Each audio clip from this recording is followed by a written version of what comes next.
The WNBA just admitted something that made Angel Reese crash out. After 2 years of denial, ESPN and league executives finally acknowledged that CaitlinClark is the sole driving force behind their historic success over the past 2 years worth millions.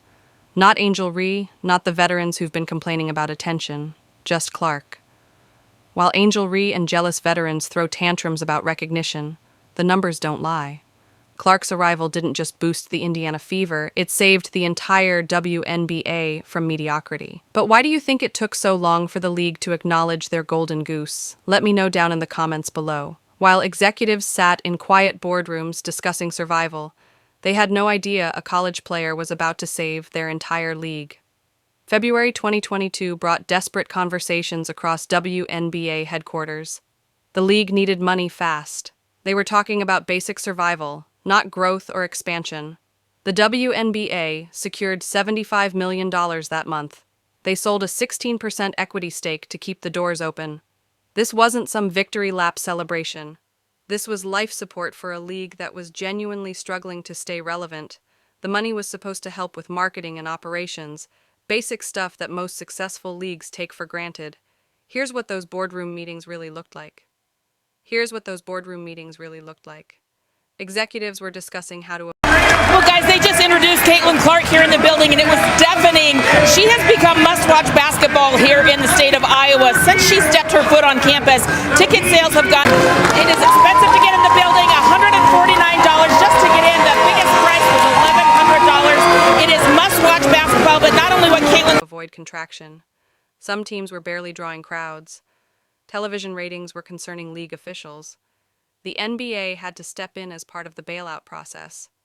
Private investors came in expecting modest returns on their investment. Nobody was talking about billion-dollar media deals or explosive growth.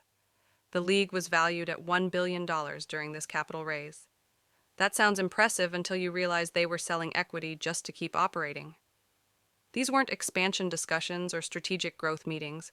They were survival conversations about keeping the WNBA from becoming a footnote in sports history. Meanwhile, CaitlinClark was already breaking college basketball records at Iowa. She was drawing massive television audiences that dwarfed WNBA viewership.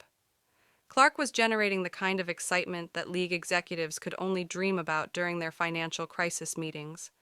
The irony was absolutely perfect. While they planned for basic stability, Clark was creating the blueprint for explosive growth. Those private investors thought they were buying into a stable but limited sports property. They expected steady but unremarkable returns over several years.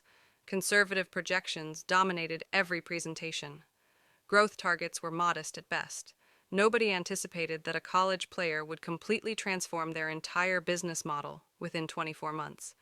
The marketing budget discussions focused on incremental improvements. They wanted to reach existing basketball fans more effectively. Expanding the fan base seemed like an unrealistic goal, given their financial constraints. Social media strategies centered on maintaining current engagement levels, rather than explosive growth. Well, Coach, you got out to such a hot start. How did they start to come back? What are you wary of right now? Well, I mean, their defense is so good. I mean, they're all over our ball handlers, and really, it's a physical game, and we've got to be able to withstand that physical play. Some of that physical plays in the post. How do you get Monica more touches? I think we're doing a pretty good job on Holmes, though. Doing a good job with that. Caitlin has done a good job for us. It's going to be a heck of a second half for sure. Thanks, Coach. Thanks, Al. Clark's arrival changed everything about those conservative projections.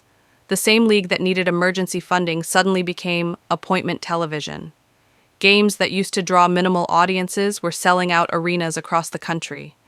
Television networks were bidding aggressively for broadcasting rights instead of treating WNBA games as programming filler.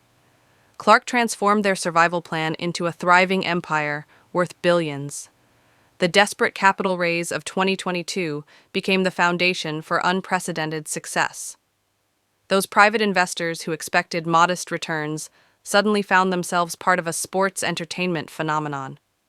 The league that was planning for basic stability became the fastest-growing professional sports property in America. This dramatic shift forced executives to confront an uncomfortable truth about their golden goose. CaitlinClark got up. She wasn't hurt. She did more trash talking. She plays Pistons with MJ. For the record, she hit more threes. She remained remarkable, just like all the great. You know, if you respect women, stop pandering. She's tough. She's feisty. She likes to taunt and talk. And nobody quite knows what the hell to do. Remember when Clark got injured and had to miss? ESPN executives finally admitted what everyone already knew. But why did it take them 2 years to say it out loud? The answer came wrapped in a historic 11-year media rights deal worth $2.2 billion. Disney, Amazon Prime, and NBC Universal didn't hand over that money for Angel Reese or veteran complaints. They paid for CaitlinClark's audience. The deal averages $200 million annually.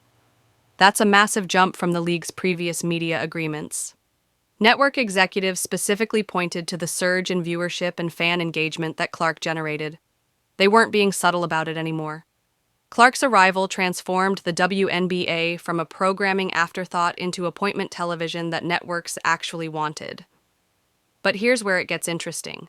Why did league officials spend 2 years dancing around Clark's impact? Several theories explain their delayed acknowledgement. Some executives feared controversy if they credited one player too heavily. League politics played a role as veteran players pushed back against Clark, receiving most of the attention. Simple denial was probably the biggest factor. Admitting that one rookie saved your entire league is uncomfortable for executives who've been running it for decades.